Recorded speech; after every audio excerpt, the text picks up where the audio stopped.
Salut les amis, bienvenue pour un nouvel épisode des Dégusteurs en voyage. On est à l'hôtel Smeraldo de Quagliano, c'est à quelques kilomètres de Naples. Si on a la chance d'aller visiter un caseificio, c'est une laiterie pour mozzarella di bufala, sur la route, on va peut-être en croiser parce que vraiment on est à Campanie, c'est la région de la mozzarella di bufala. Et ensuite on part pour Rome. On a rendez-vous à 14 h où on va faire la visite du Colisée, la visite du Forum romain ainsi que le Mont Palatin.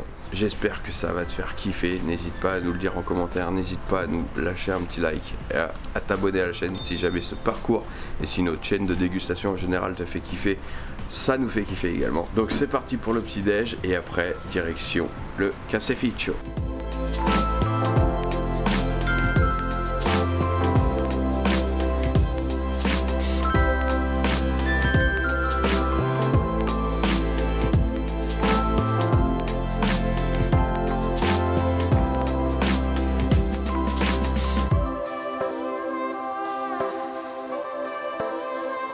Donc ça y est, on est dans un caseificio. Alors on pensait qu'on allait pouvoir voir l'usine derrière parce que comme vous avez vu sur les petites vidéos, on voit les gens travailler en fait, on les voit faire la mozzarella. Tu vois les Italiens carrément avec des gros bacs où ils mettent dedans mais des gros trucs de mozza comme ça, ils les mettent avec un peu de glaçon pour les garder au frais. Donc là nous on a demandé le minimum, c'est-à-dire 150 grammes. Donc on a 3 petites boules de mozza di bufala et une glace au lait de bufflone au Nutella. Par contre ça sent à fond le Nutella, ça c'est clair. C'est vraiment pas cher parce que pour ces deux choses, j'en ai eu pour 4 €. Donc on en a 3 comme ça, ça fait 150 grammes à peu près. Ça sent beaucoup plus que chez nous. Ça sent le lait. Donc c'est parti. Mozza di bufala di Campanie.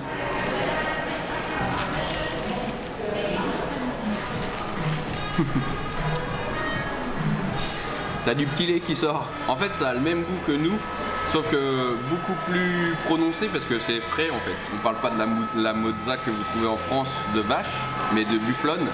Nous on en prend, on en mange souvent. Mais effectivement je pense que ça perd un petit peu de goût avec le transport, tout ça. Ça a un très bon goût.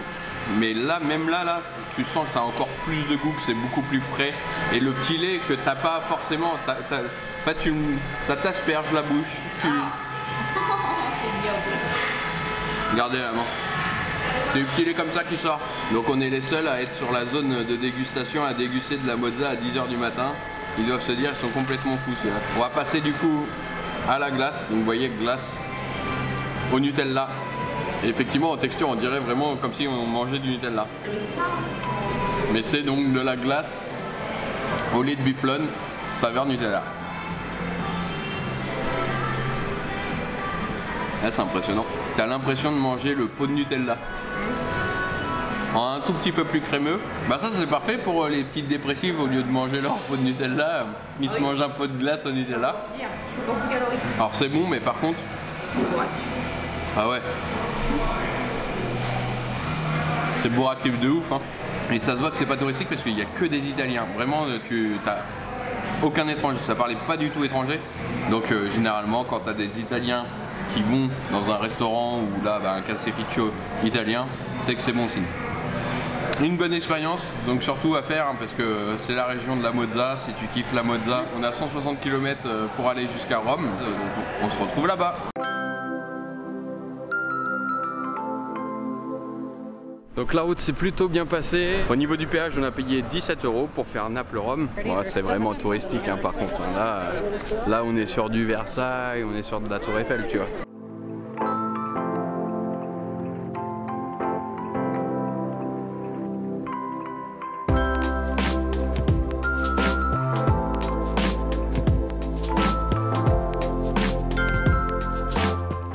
La guide elle a dit quand on sera dans le Colisée, tant qu'on est au rez-de-chaussée ça va, mais quand on va monter à l'étage, s'il pleut, il n'y aurait plus rien pour se couvrir. Mais bon, on aime le risque nous. Au niveau de la construction, donc ça date de l'an 80 je crois de mémoire. Il a été inauguré en l'an 80 après Jésus-Christ. Il y a eu différents tremblements de terre, donc il a été un petit peu détruit. En 1800, c'est un pape qui a décidé de le faire rénover. C'est pour ça qu'il y a différents tons en fait sur le Colisée entre la vraie pierre et puis les petites briquettes de construction là. Et en plus du coup il a été également pillé au 14e et 15e siècle apparemment. Donc du coup il y a pas mal de choses qui ont disparu entre temps. Mais ça reste quand même tout de même très joli, très beau à faire. Tu vas casser la légende parce que Spartacus n'a jamais combattu dans le Colisée.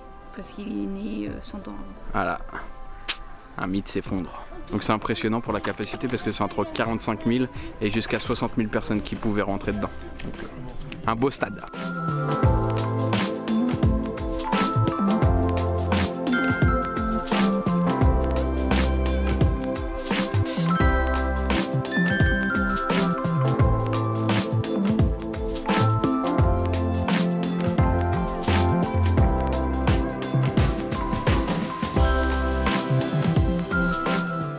Déjà 1h30 et il fait chaud. Là on est au Mont Palatin, donc qui est le palais en fait de l'empereur de Rome. Donc il a été quand même pas mal détruit, mais c'est super beau.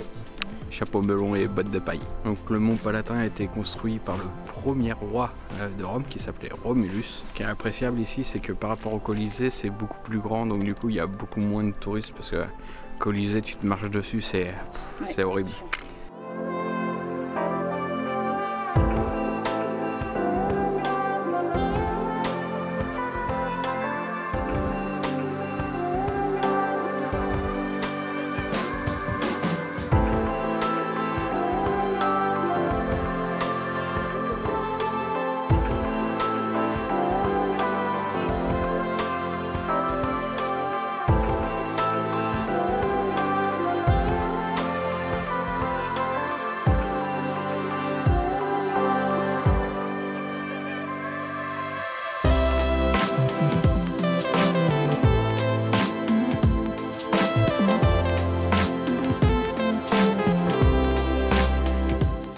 Et là du coup on descend au niveau du Forum romain, donc ce qu'on a vu en haut, là on va le voir d'en bas avec des grands monuments un peu partout, c'est impressionnant. Là c'est là où on était tout à l'heure, en hauteur là.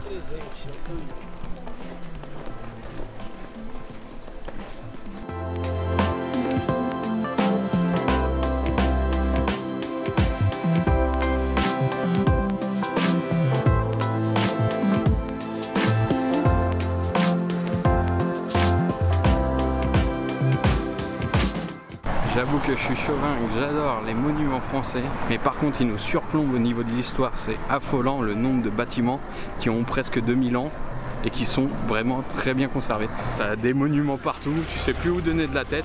Avec les fouilles qui ont eu lieu au niveau du forum, c'est impressionnant de voir tous ces monuments ressortir de la terre parce que le forum là où on était, en fait était couvert carrément de terre et c'est en creusant où ils se sont aperçus qu'en fait ils devaient effectuer des fouilles parce qu'il y avait plein de monuments en fait enterrés. Donc petit moment culture, nous sommes devant le monument à Emmanuel II, donc qui est en fait un prince de Savoie qui a unifié l'Italie. Dans les années 1880 à peu près, ils ont créé ce monument en son honneur. Et c'est tout simplement, je pense, un des monuments les plus beaux que tu as récents. Parce que effectivement celui-là il a moins de 200 ans maintenant. Pour revenir sur l'activité qu'on a fait aujourd'hui, franchement c'était 3 heures avec une guide qui parlait très bien le français. Franchement au niveau historique elle avait beaucoup de choses à dire et au final les 3 heures, alors tu le sens quand même parce que tu marches énormément, mais les 3 heures sont passées très vite et c'était vraiment très intéressant. Au niveau du tarif on vous a dit 98 € pour 2 personnes. On a vu le monument en l'honneur de Jules César aussi. Donc voilà, c'est le genre de petit truc où tu peux passer à côté si tu fais pas attention.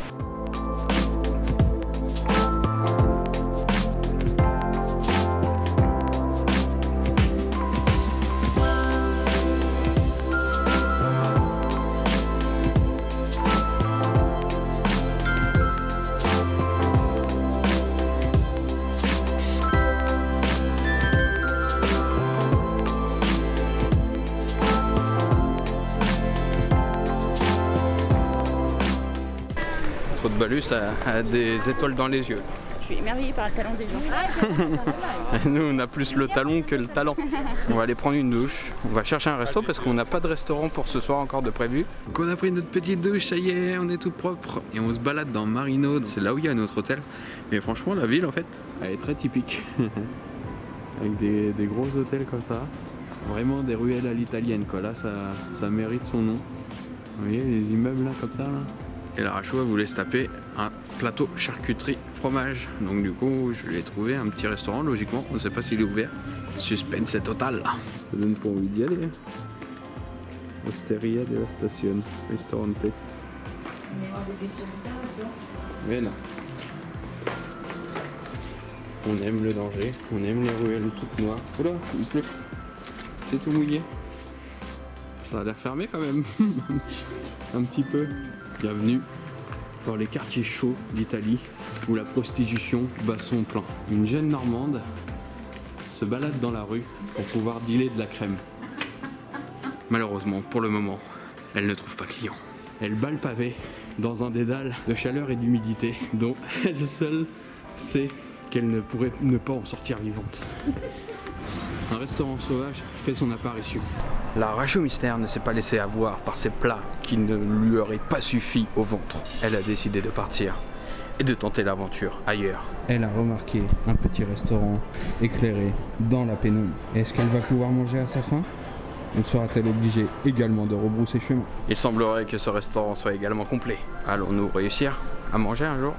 Alors, vous a plu ma petite histoire? Bon, on va trouver un resto puis on se retrouve après. Hein. Ça fut très dur, mais on a trouvé. Et ce sera ma première du voyage, une bière italienne.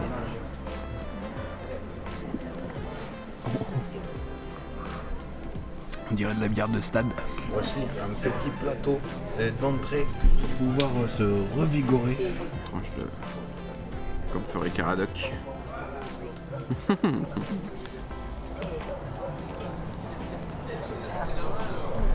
Bah après moi je le trouve super bon. Il a du goût quand même. Le jambon il est bon. Ouais. Il est pas très fumé par contre. Le restaurant il s'appelle Al Archetto. Ah, c'est pour se mettre en appétit, c'est bien bon ça. Ouais. Moi j'attends mon plat avec impatience parce qu'il m'a l'air très très bon. Je l'ai vu chez le voisin, je lui ai dit je veux ça. Grazie. Pour moi ce chant de sirène. Ça ressemble à des épinards. On vous présente le légume originaire de Rome qu'on ne connaît pas. On va goûter au plat.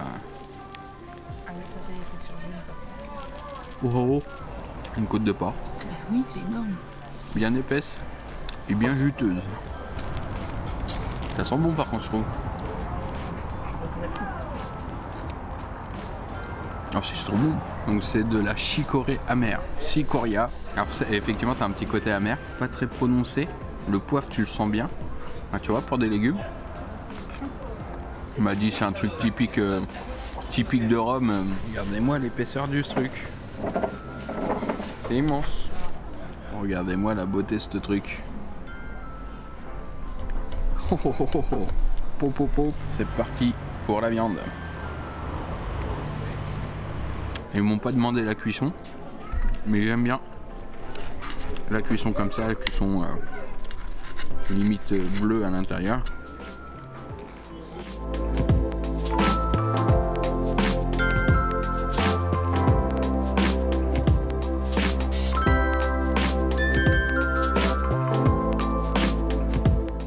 La viande c'est énorme, ça je confirme. Et oui. Et j'en suis venu à bout. Et c'est sur cette soirée à Rome que se termine le jour 7. Demain, dernier jour en Italie, où au programme on va faire le Vatican, la basilique Saint-Pierre, tout ce qui est papoté. Si t'as kiffé, t'hésites pas, tu mets un petit pouce en l'air, tu t'abonnes et tu partages avec tes amis et ta famille. Donc pour ma part, je vous souhaite une bonne nuit. Je vous dis à la semaine prochaine, mais pour moi ce sera demain. Et je vous dis à très bientôt pour de nouvelles aventures. Ciao!